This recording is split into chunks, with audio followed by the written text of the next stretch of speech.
Hello, Booktube. Today is not Tuesday. Today is Wednesday. But today, I think I've had a new idea for a Booktube tag, or at least I hope that it is a new idea. I want to call it the Outside the Cover Story tag. And what I'm looking for Booktubers' personal stories that are associated with the book. So not the story inside the book, but a story outside. So a personal story that somehow connects you with a book or books. And I'm going to lead into it, my own story that is, by talking about my book collection, because I don't have anything in my book collection that's very valuable. I've never been interested in antiquarian or rare books. I've never wanted a first edition. I've never really cared about getting an author's signature. I've stood in a lineup once to get somebody to sign a book, and that was enough. Not interested anymore. So, when I finally shuffle off this mortal stage, as the idiom goes, really my books, they're just going to be some irritating job for somebody to pack them all up. But there is one book in this not very glamorous collection, one book that I have to leave to somebody. I have to think of somebody who can take it and give it a home, because I don't want it to be thrown away. I don't want it to just go to a secondhand shop or a charity shop. It's also a book that I have never read, even though I've owned it for more than 20 years. But more than that, I made a promise to myself that I would never read it, that I would never open the covers, and I haven't opened the covers since the day I bought it and I brought it home. So that is my story. Okay, so we should set the scene. This is a picture of Goldmark Books in Uppingham in Rutland, or at least it was Goldmark Books. It's a shame, really, because you can see how beside the door they've had a very expensive bit of masonry work done, to show an open book and the name of the shop. But it's not a bookshop anymore. It's a gallery, quite a nice art gallery, actually. But when it was a bookshop, it was a second-hand bookshop. And the interior is much what you would expect from second-hand bookshops. It was a bit dark, dark carpet, dark bookshelves. The ceilings always seemed a bit low. And it was full of passages and nooks and crannies and corners, where you could get lost. The proprietors, I do remember, were good. They would greet you when you came in. They would offer you a free cup of coffee. And then after that, they would completely leave you alone. They didn't care what you did or how long you were there. And so it was brilliant for bookish types, because you don't really want anybody sort of, hovering, wanting to know if you need any help. You just want to be let on your own, don't you? And I was in a particular part of the shop I hadn't visited before. And it contained one of these low bookcases, the kind that come more to the waist height, and the books are all around the sides, and the top is really a bit of a tabletop to allow you to pull your book out that you're interested in, set it down on the top, and open it and page through it. So that's what I was working my way around, every shelf in this low bookcase, to see if there was anything that I was interested in. And I spotted this book, the book I'm about to talk about, pulled it out, set it on top of the table to have a look through it. And this is what it looked like.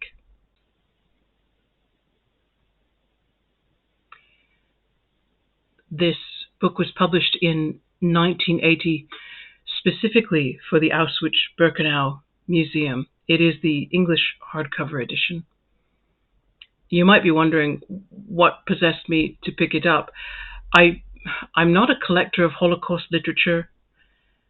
I did find out very recently that apparently in my Ancestry DNA results, it listed 1.7% Ashkenazi Jewish descent. Now that's interesting, and maybe it explains the attraction, but no one in my family remembers any Jewish relatives, and I found this book long before my ancestry existed. Anyway, I pulled it off the shelf. As I say, I laid it down on top of this waist-high bookcase, And I can't remember if it fell open to a particular page or if I just opened it at random. Either way, the photograph that I saw on there literally made me physically recoil because I'd never seen it before. And of course, everyone gets to see images of concentration camps, film footage. You watch documentaries. I was taught it at school. I read history books, so you're going to see images. But I guess what made this book different was the images in there I had never seen before. I continued to page through from the front to the back, and every single photograph, and there were, I'd say, a good 100, 150 photographs. All of them I had never seen before, and all of them made the horror, I can't explain it, so fresh. I almost was paging through it because I couldn't not page through it. I couldn't not look at them. And when I was done, I knew I had to take this book home, regardless of what it cost. I needed to take it home. I needed to give it a home. It couldn't continue to live in some slightly damp, dark corner of a secondhand bookshop. And so I brought it home. But I kept thinking as I was taking it home, because the feeling of having looked through it was still there, that it seemed awful to me that the images of the Holocaust that I was familiar with, they didn't give me that same feeling anymore. And I thought, oh my God, this is a terrible thing that we become familiar. I mean, obviously the pictures are still terrible, but I could tell there was a qualitative difference to the kind of terrible. The pictures in that book felt different than pictures I had already seen and was familiar with. And so that's why I made my decision. When I brought it home, I put it in my bookshelf, and that was the last time it was ever opened. And it's funny now that even the cover image takes me back to that day and to the horror, the fresh, sharp horror, as if I discovered the camp myself, and just saw all these horrific images. And I wanted to keep that. I wanted a way to remind myself that that's how it should feel. And also I felt that it was better not to open it, that this book almost is like a tomb. You know, it should be visited, respected, remembered, but not opened. Not opened. Just left as it is, to be at peace. Okay, thank you for letting me tell that story. I do have another story. It's a lighter one, and that's why I've taken this unprecedented step of filling the video frame with my webcam image, right? You're not going to get that very often, okay? But it's because I need to do another unprecedented thing and hold up a book to the camera for you to see. And I'm not very good at this. I get my left and right mixed up, okay? So I'm going to probably do this incorrectly. So let's see if I can... No, it's this side. There we go. There we go. See? So I'm holding that up to the camera. So this is Leonard Nimoy's memoir, I Am Spock, which came out in 1995. So I'm going to tell on myself because my favorite Star Trek character of all time was Spock. But I didn't, of course, get introduced to Star Trek until the original series was done, dusted, and they were making the next generation. But I was shown some videos of the original series, and I didn't think... I'm going to say this. Sorry, Star Trek fans. I didn't think much of the original series as a show, but what I didn't realize was that I was fixating on one character, and that was the only reason I kept watching all those scripts with the terrible dialogue and the not particularly well thought out plot lines. And the absolutely abysmal behavior of most female characters, but we're not going to dwell on that, okay? But I'm going to talk about this memoir because obviously when it came out, I was very, very much excited to buy it. So I didn't wait. I bought a paperback copy from my local grocery store. And I think that was a few days before I was due to catch a train I had to get to Hebden Bridge for a writing workshop, as it happens. But I'm not going to talk more about that except to say that's where I was going. So I had to get to Hebden Bridge in Yorkshire.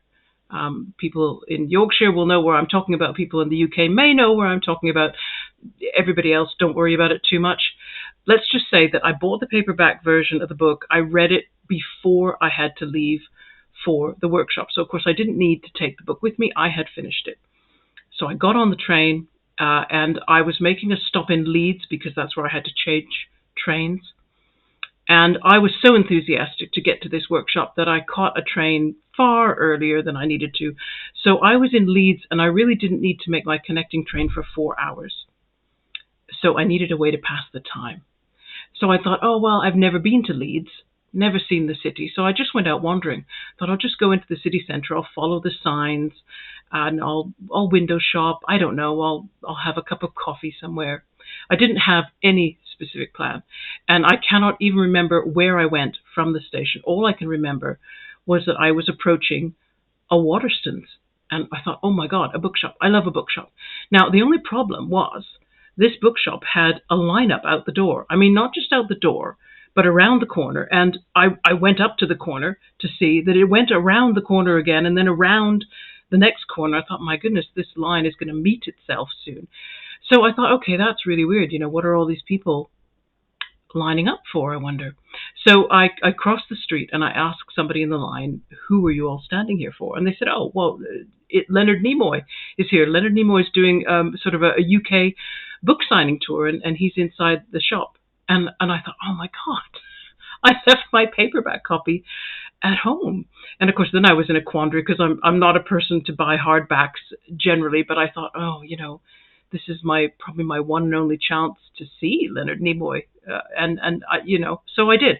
Got in the lineup, met a woman in the lineup. The woman I stood behind, we got talking, so it helped the time to pass. Her name was Mary. I remember that. Mary and I got into the shop.